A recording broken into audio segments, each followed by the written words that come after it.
going to talk about artificial intelligence, AI, and more specifically, generative AI.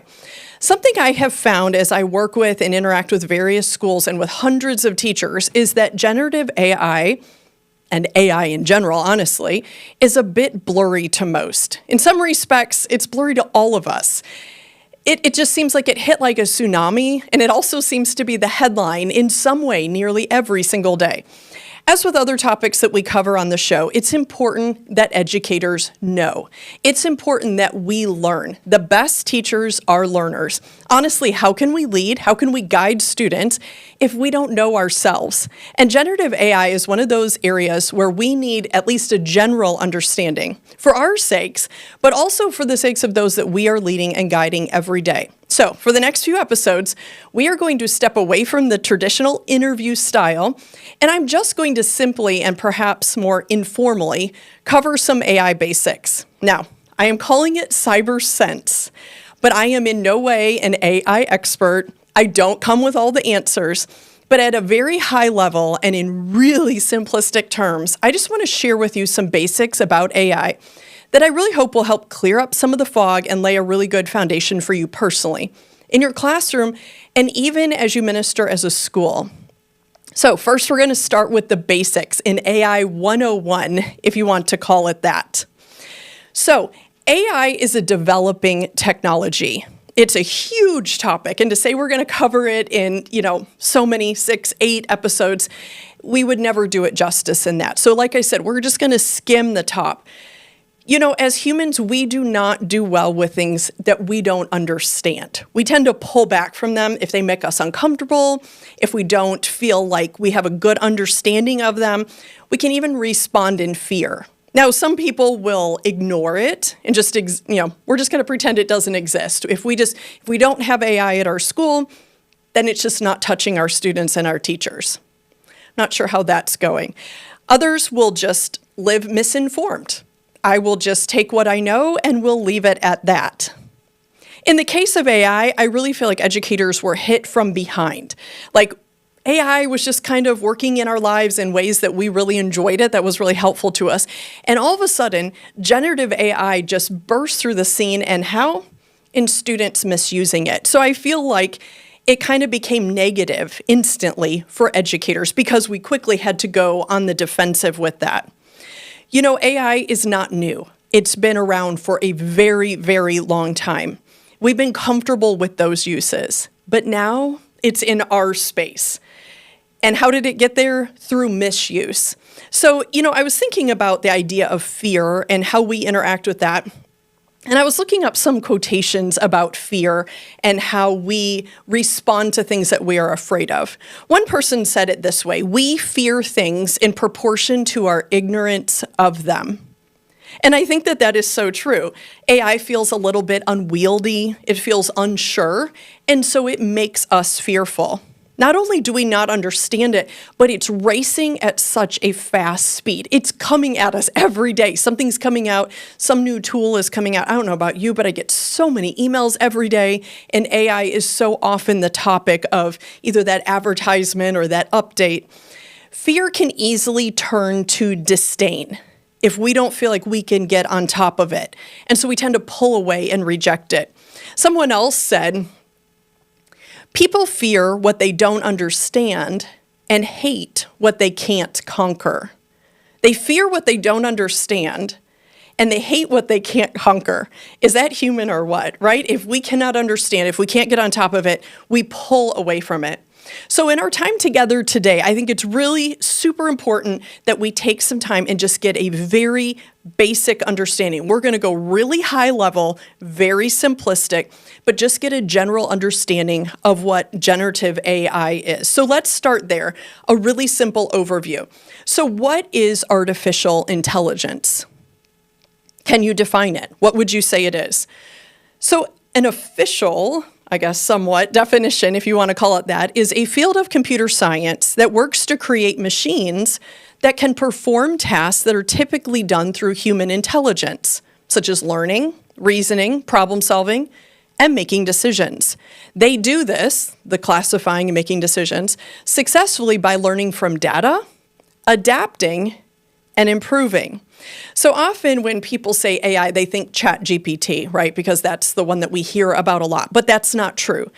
AI is actually those machines assisting with tasks that humans typically do. They are programmed to think, they learn what to do, they learn what's successful and what to keep repeating in a way that I guess you could say simulates human intelligence. So we have the artificial in there, right? That means it's simulating human intelligence. The intelligence is that problem solving, that conversing, that building, analyzing, all those different things. You know, this is not new, by the way. Think about things like Siri, Alexa, your maps. By the way, do you know when Siri came out? It came out in 2010. That's ages ago in technology, but it has been a part of our lives. It's not a neon light anymore. It's just part of our daily lives. There are 3 types of AI, okay? We've just defined what AI is. There are 3 types. There's reactive, and that is artificial intelligence that responds to input with no learning.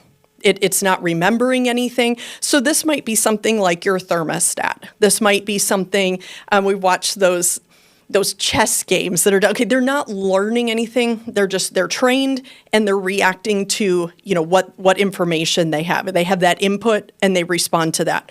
Predictive. Okay, that's the second kind. 1 is reactive, 2 is predictive.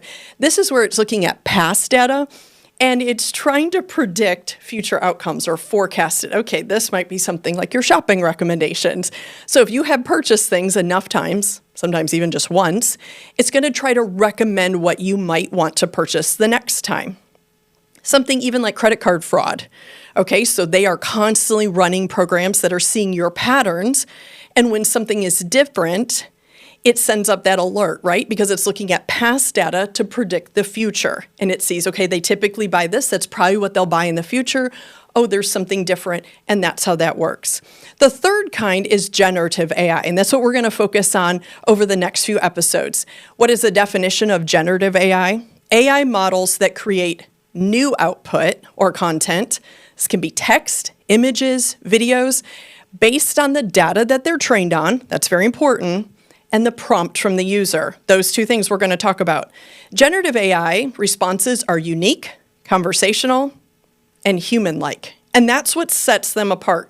They have new output based on 2 things: the data that has been put in, the prompt you have put in, and it's looking for those patterns, those successes, and that's what they want to repeat. The things that were rejected, that's how they're learning. And we're going to talk about that. They are not human, but boy, they sure can act like it. And their responses are conversational, and that makes it feel even more to us like they're actually humans. All right, let's look very simplistically at an overview of how generative AI works. Now, there are several steps. Okay, so the first one is data collection, and this is where humans determine and collect data that's going to be used to train that model. So these can be books, websites, images. The more the merrier, but we definitely want good data. The more diverse, the more high quality is going to give you that better result. The second part of this process is pre-processing. That's where all that data is organized, duplicates are gotten rid of, things are formatted. Okay, so we compile our data, we clean it up, and then the next one is that training process.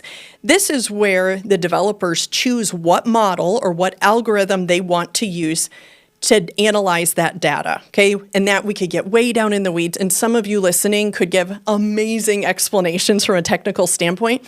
I just want to keep this really, really high level so you understand the training is basically where they feed the data in to that model, and it starts making predictions. It's retrieving responses, and then it's being checked, and then it adjusts. So that's where it starts to feel a little bit human, because you can put in something, it gives you a result, and it adjusts. Well, it has learned that over time. It learns what's a success. It learns what has been rejected, and that's repeated and repeated and repeated, and that's how it's learning. It's looking at patterns and patterns and patterns of information, of data. The next one, step 4, is testing and validation. This is where it is given data that it has not seen before, and we see how it handles it. How does it generalize in that new situation? And then the very last step, number 5, is that deployment. So It is given for real world use, and then that feedback keeps coming and adjustments keep being made. And every time you're using those models, you are helping to train it, because as you accept things or reject things or you rework things, it is learning from those patterns. So again, that's really, really high level, but basically data is collected, it's processed, then the training begins, then there's the validation and testing, and then it goes out for real world use or deployment, as we would call it. Brought to you by BJU Press.